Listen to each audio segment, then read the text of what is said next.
നമ്മുടെ ലാലേട്ടനെ തന്മാത്ര മൂവി കൊണ്ട് കരഞ്ഞവരായിരിക്കും നമ്മളെല്ലാവരും. അതിലെ രമേശിനെ ആരും തന്നെ മറക്കാനും വഴിയില്ല.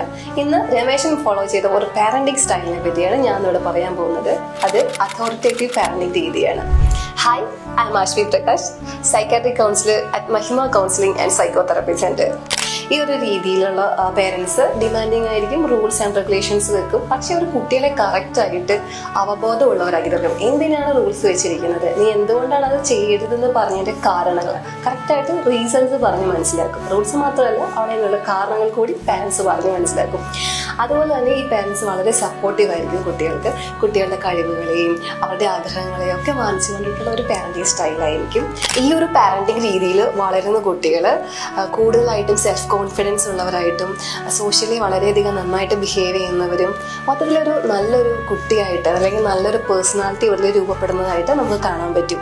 ആ ഒരു മൂവിയുടെ തന്മാത്ര എന്ന് പറയുന്ന മൂവിയുടെ ഒരു ക്ലൈമാക്സ് സീൻ തന്നെ നോക്കുകയാണെങ്കിൽ അസുഖബാധിതനായിട്ടുള്ള നമ്മുടെ ലാലേട്ടൻ വന്നതിന് ശേഷം മനു എന്ന് പറയുന്ന കഥാപാത്രം എത്ര മെച്യൂർഡായിട്ടാണ് ആ ഒരു സിറ്റുവേഷൻ ഡീൽ ചെയ്യുന്നത്.